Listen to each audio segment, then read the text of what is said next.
चलो chapter 2 start करते हैं agro climatic Jones.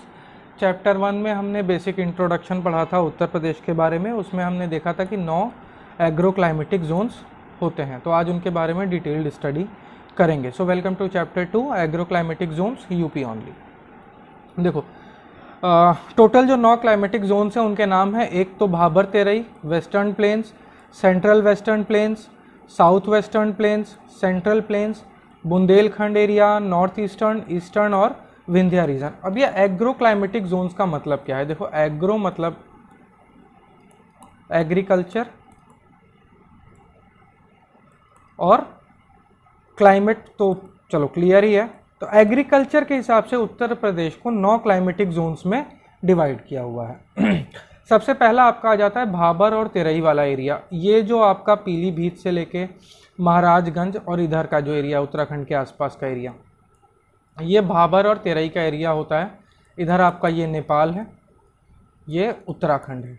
UK United kingdom मत समझ लेना, उत्तराखंड है ये, ठीक है। तो आप डिस्ट्रिक्ट्स देख सकते हो, सहारनपुर, मुजफ्फरनगर, बिजनौर, मुरादाबाद, रामपुर, पीलीभीत, ये सब डिस्ट्रिक्ट्स वगैरह हैं। यहाँ पे आपका एलुवियल मिट्टी मिलती है जो कि फॉस्फोरस का कंटेंट काफ़ी ज़्यादा हाई होता है इसमें, ठीक है, और फॉस्फोरस पोटेशियम हाई होता है। कार्बोनाइज्ड मैटर का मतलब ह्यूमस कंटेंट काफ़ी ज़्यादा होता है। ह्यूमस मतलब ऑर्गेनिक मैटर, ठीक। एवरेज रेनफॉल 1400 मिलीमीटर के आसपास, मतलब अच्छी खासी बारिश होती है इस एरिया में। अगर देखें तो आपका राइस, व्हीट, शुगर केन, जिसमें सबसे ज़्यादा व्हीट यानी कि गेहूं की खेती की जाती है, उसके बाद चावल की और उसके बाद गन्ने की खेती की जाती है, ठीक है। उत्तर प्रदेश के ये 3 मेजर क्रॉप्स हैं, राइस, व्हीट और शुगर केन। तो हम जहाँ भी देखेंगे इनके बारे में ही स्टडी करेंगे, बाकी चीज़ें भी थोड़ी थोड़ी होती रहती हैं। तो ये भाबर और तेरई का एरिया था। एलुवियल सॉइल होती है, फॉस्फोरस और पोटेशियम में फॉस्फोरस और पोटेशियम की अच्छी मात्रा होती है और ह्यूमस कंटेंट भी काफ़ी ज़्यादा अच्छा होता है। Next western plains agro climatic zone. Western plains में अगर हम देखें तो मुजफ्फरनगर, बागपत, मेरठ, हापुड़, गाजियाबाद, गौतम बुद्धा नगर और बुलंदशहर आ जाता है। यहाँ पे भी एलुवियल सॉइल मिलता है। थोड़ा सा जो है आपका एसिडिक रहती है यहाँ की मिट्टी, जिसकी वजह से ऑर्गेनिक कंटेंट इसमें ज़्यादा डालना पड़ता है, ठीक है। ह्यूमस कंटेंट थोड़ा सा कम रहता है। अगर हम भाबर और तेरई का एरिया का देखें, कार्बन मैटर का मतलब ही होता है ह्यूमस, ठीक है, या ऑर्गेनिक कंटेंट, और ऑर्गेनिक कंटेंट थोड़ा कम होने की वजह से मिट्टी थोड़ी सी इसकी एसिडिक हो जाती है। रेनफॉल आप देखो 800 मिलीमीटर के आसपास की इसकी रेनफॉल है। देखो इसमें भी सबसे ज़्यादा व्हीट की खेती होती है और फिर उसके बाद गन्ने की खेती की जाती है। सहारनपुर वगैरह, मुजफ्फरनगर वगैरह, बागपत, ये सब गन्ने की खेती के लिए फेमस हैं। उसके बाद चावल की खेती की जाती है, राइस की, ठीक है। सबसे ज़्यादा आपका व्हीट की नंबर 1 पे, उसके बाद शुगर केन की खेती, ठीक है।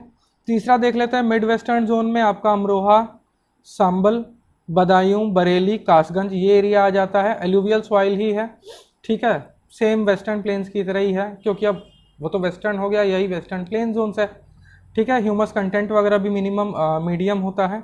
एवरेज रेनफॉल इसमें थोड़ी सी अच्छी है, 1032 मिलीमीटर के आसपास है। अगर हम वेस्टर्न प्लेन्स देखें तो लगभग 800 थी, तो यहाँ पे आपका रेनफॉल थोड़ी ज़्यादा हो जाती है, 1032 के आसपास आ जाती है। इसमें रेनफॉल, हाई रेनफॉल की वजह से ही व्हीट की सबसे ज़्यादा खेती होती है, उसके बाद चावल की खेती की जाती है, फिर गन्ने की खेती की जाती है यहाँ पे, ठीक है। चावल की खेती और व्हीट की खेती सबसे ज़्यादा इसलिए की जाती है क्योंकि ये प्लेन जोन है, तो पानी जो है ना यहाँ पे रुक जाता है। नेक्स्ट देख लेते हैं south western semi arid zone, मतलब थोड़ा थोड़ा ड्राई रहता है ये एरिया, आप देख सकते हो चार्ट पे। यहाँ पे एलुवियल और अरावली की सॉइल्स वगैरह होती हैं। इधर आपको पता है कि इधर हरियाणा है, हरियाणा में अरावली रेंजेस हैं आपके, और उसी की मिट्टी यहाँ पे रहती है। मतलब अरावली की सॉइल होने का मतलब जानते हो क्या होता है कि क्या बोलते हैं उसको, पत्थर की मात्रा मिट्टी में थोड़ी ज़्यादा रहती है, कंकड़ जिसको बोलते हैं ना, कंकड़ की मात्रा थोड़ी सी ज़्यादा रहती है इसमें। एवरेज रेनफॉल काफ़ी कम है, देखो 662 mm के आसपास है, ठीक है, इसीलिए इसको सेमी एरिड जोन बोला गया है। एवरेज रेनफॉल कम है, पर व्हीट की खेती बराबर की जाती है। सबसे ज़्यादा व्हीट की खेती की जाती है यहाँ पे, उसके बाद राइस की खेती, और ड्राई है बिल्कुल, तो शुगर के थोड़े बहुत लेवल पे होता है, बहुत ज़्यादा नहीं होता है, ये एरिया है, ये हेक्टेयर, इतने हेक्टेयर में किया जाता है। नेक्स्ट सेंट्रल प्लेन जोन्स, देख सकते हो आप कौन कौन सा एरिया है। इसमें भी आपकी एलुवियल मिट्टी मिलती है, पीएच वैल्यू नॉर्मल रहती है, ह्यूमस कंटेंट ठीक ठाक सा इसमें रहता है, लेकिन ऑर्गेनिक कंटेंट डालना पड़ता है इसमें। एवरेज रेनफॉल भी ठीक ठाक है, 863 मिलीमीटर के आसपास है। यहाँ पे भी सबसे ज़्यादा वीट की खेती हो रही है, उसके बाद चावल, उसके बाद शुगर केन की खेती हो रही है। बुंदेलखंड का एरिया ये देख लो आपका, जलायु, हमीरपुर, बांदा, चित्रकूट, महोबा, झांसी, ललितपुर वगैरह का एरिया है। यहाँ की मिट्टी को लोकली राकर, परवा, कबार, मार के नाम से जाना जाता है। ये थोड़ा सा ना रेवाइन की जो मिट्टी होती है, चंबल रेवाइन की जो मिट्टी होती है ये होती है। मतलब इस मिट्टी में क्या है ना कि क्रैक्स बहुत जल्दी पड़ जाते हैं। जब ये गीली होती है तो बिल्कुल गीली हो जाती है, और जब ये सूखा पड़ता है ना तो बिल्कुल क्रैक फटने लगती है ज़मीन। ठीक है। एवरेज रेनफॉल 867, एवरेज रेनफॉल यहाँ पे ठीक ठाक है, लेकिन फिर भी ये ड्राई एरिया क्यों रहता है? क्योंकि अभी हमने डिस्कस किया कि पानी जो है ना वो टिकता नहीं है, पानी अंदर चला जाता है, ज़मीन के नीचे फ्लो करके इधर उधर निकल जाता है। इधर आपका मध्य प्रदेश का एरिया है, ये मध्य प्रदेश का एरिया है, रेवाइन एरिया, चंबल रेवाइंस के लिए ये फेमस है। बारिश होती है इसमें लेकिन पानी टिकता ही नहीं है, और इसीलिए मिट्टियाँ सूख के कड़क हो जाती हैं, हार्ड हो जाती हैं, टूट जाती हैं बिल्कुल। तो काफ़ी ज़्यादा उसको वो ट्रैक्टर वगैरह से तोड़ तोड़ के पानी वगैरह काफ़ी ज़्यादा देना पड़ता है। ठीक है। मिट्टी हाँ बहुत ज़्यादा पोरस है, पानी निकल जाता है, पानी रुकता ही नहीं है इस एरिया में। फिर भी खेती अच्छी खासी हो जाती है। अगेन वीट की सबसे ज़्यादा हो रही है, फिर चावल की हो रही है, उसके बाद गन्ने की खेती हो रही है यहाँ पे। यह आपका आ जाता है north eastern plain zones. Alluvial मिट्टी है, कैल्शियम कंटेंट काफ़ी ज़्यादा हाई रहता है मिट्टी में। इसके बाद एवरेज रेनफॉल 1240, काफ़ी ज़्यादा रेनफॉल है यहाँ पे, इसीलिए यहाँ पे आपको वेट डेसिडियस फॉरेस्ट भी देखने को मिलता है। इनफैक्ट आपका ये पीलीभीत के आसपास से ही दुधवा टाइगर रिजर्व स्टार्ट होता है, तराई एरिया है ये पूरा का पूरा। ठीक है, ये नेपाल का एडजॉइनिंग एरिया हो जाता है। काफ़ी अच्छी रेनफॉल मिलती है, और काफ़ी अच्छी रेनफॉल होने की वजह से आप देख सकते हो कि राइस, वीट और शुगर केन तीनों की खेती बड़े अच्छे लेवल पे हो रही है। ईस्ट जोन देख लेना मैप में, यहाँ पे भी एलुवियल, ठीक है, मिट्टी पाई जाती है, और एवरेज रेनफॉल लगभग 803 mm की रेनफॉल है। खेती यहाँ पे भी एलुवियल मिट्टी और अच्छी बारिश होने की वजह से राइस और वीट की खेती काफ़ी ज़्यादा है, शुगर केन की खेती काफ़ी ज़्यादा कम हो जाती है।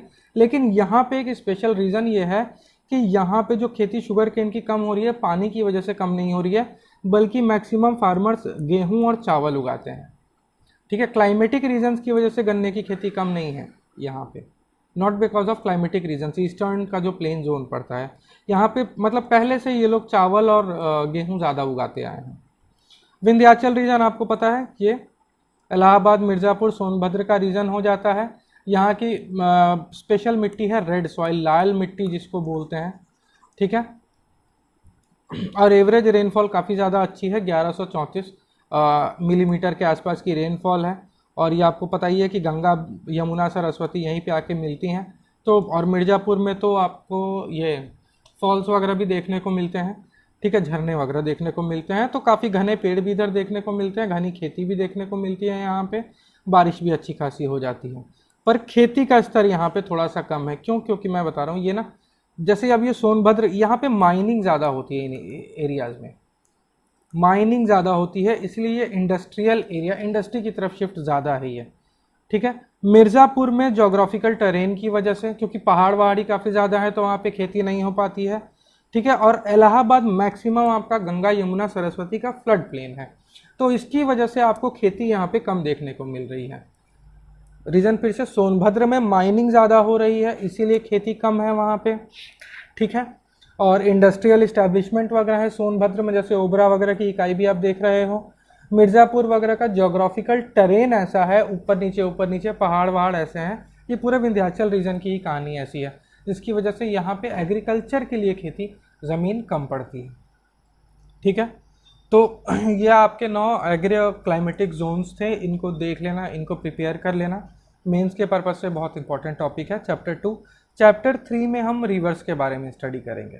Thank you.